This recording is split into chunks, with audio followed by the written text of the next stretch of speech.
Alright, ladies and gentlemen, I'm here on the show. I'm here talking about some NBA news. So I just want to get right to it. I'm not going to talk about the first thing with Shannon Sharpe joining First Take. I'll talk about the NFL video, him and Stephen A. Smith. So if you want to hear my thoughts on that, we'll go watch that. And all of the other stuff I talked about, it was like a 15-minute video. A lot of news I talked about at the news video in a few days because it's just school, been tired.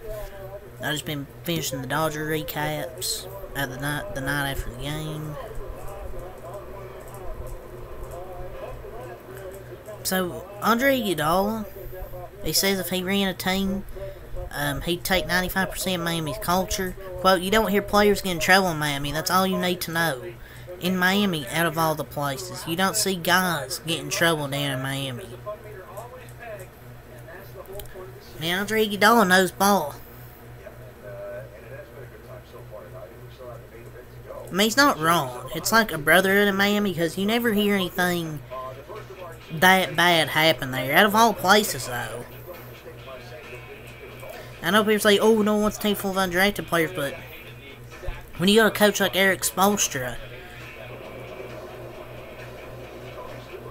and I mean, a team full of undrafted players and still make the finals, sign me up.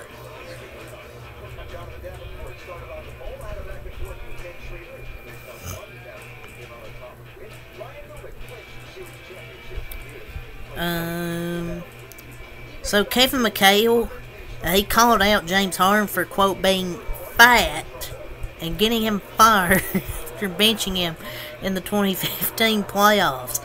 Quote, the next year he came to camp, he was fat. He's fat! Scott Steiner. And didn't feel like playing, and I got fired 11 games into the season. He had a plan. So he basically called him a fat ass. Basically what he's saying. James Harden is catching strays from everyone now. They're pointing the gun right at him at this point. It's not even just strays. Okay, so he was being, quote, fat. I mean, yeah, the Rockets didn't win a championship that year. But he still averaged 29, 8, and 6. I guess he was just mad he got fired. Maybe. I guess he was just mad he got fired. Don't know. Yeah, James Harden, he's a little bit fat, but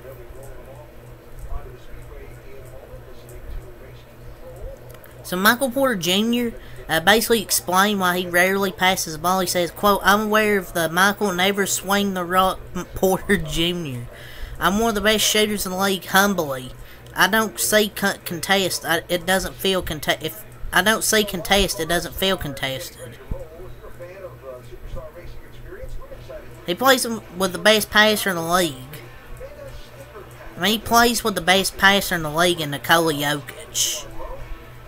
Because why does he have to pass when he has one of the best passers in the league on his team? It's the perfect fit. They don't need to be a jack of all trades player. Just let that bitch fly.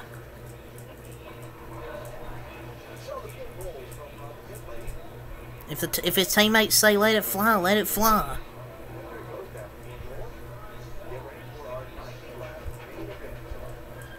Like, I know he wasn't good in the finals from 3, but he's really a three-point shooter. He just had an off series. But luckily that team's still good. And he doesn't need to pass when Jokic is going to give him open looks and draw a lot of attention. The Blazers are still not interested in making a Damian Lillard trade with the Miami Heat per the FLA Sports Buzz. Well, then find a different suitor then.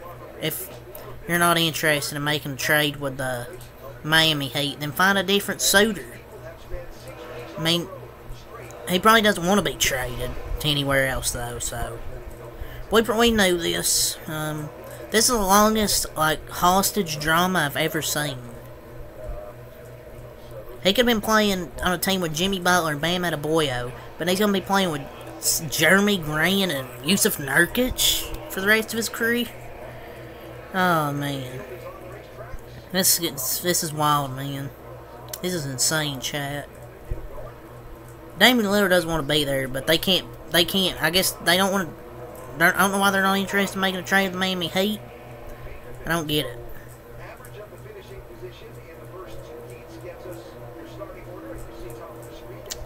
So, Drewski, he is launching his own sports agency. In case you guys don't know who it is, it's this guy. So launching for Life of Sports Agency allows me to combine my two passions, sports and entertainment. Our team is committed to providing athletes with the resources, support, and marketing opportunities to grow on and off the field.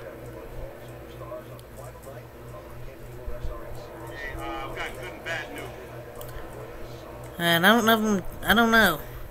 This should be interesting. Hopefully he's hired some of the smartest lawyers around so he can be the face guy. I've heard of this guy. He's pretty funny. So we have some more news about James Harden. He's expressed a desire to play in China. Yes, he's expressed a desire to play a season in China. For Pompon Sixers. So he really doesn't want to be the Sixers that bad. He might play a season in China. Quote, every time I come here, the love is just like, it's crazy, you know what I mean? So I feel like they deserve to actually see me come play here. Love is always crazy here. I thought this was like a fake tweet. I thought this was just a fake source, but no. The memes that would come out of this, bro, would be crazy.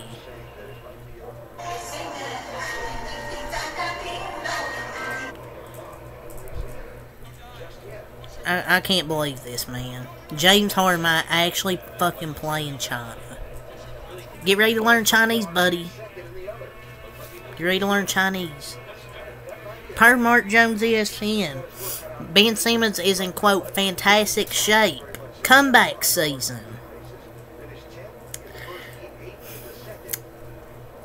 Another off-season where Ben Simmons reportedly looks, quote, good. Just for him to be nothing in the regular season.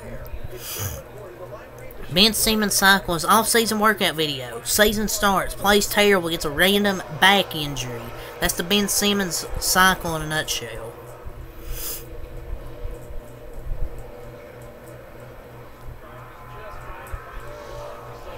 Shaq believes he would dominate in today's NBA. Probably. I don't know about that though.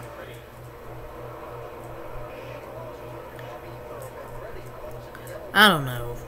He would probably put up a lot of points.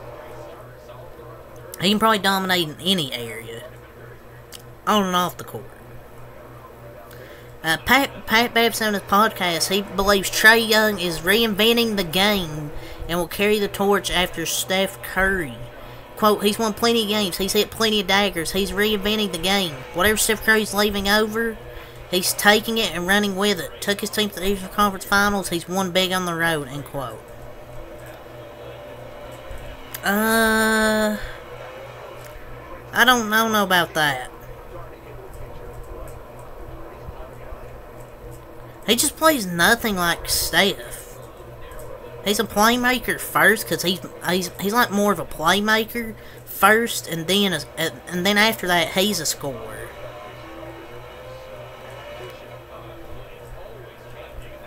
I don't know. I don't really agree with this. There's other players that I would probably say that could reinvent the game after Curry retires than Trae Young. So, yeah.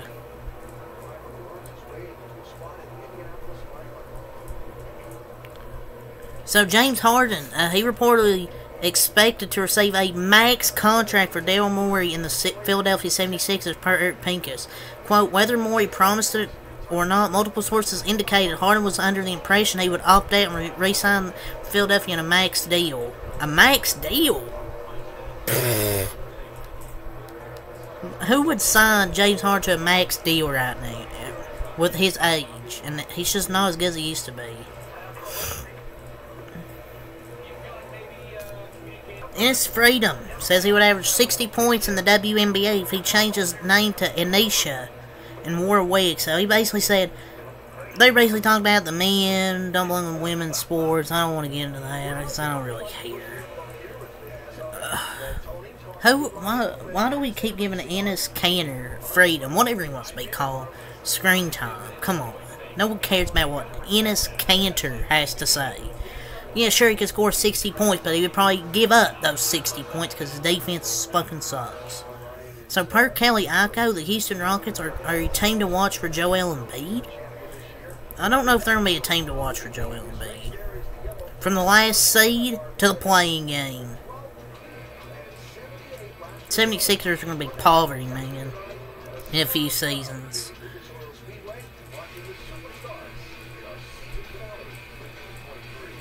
Pascal Siakam is eligible for a 5-year, $307.23 million deal next season, a max contract if he makes an All-NBA team this upcoming season. Man, they be giving $300+ million to anybody nowadays.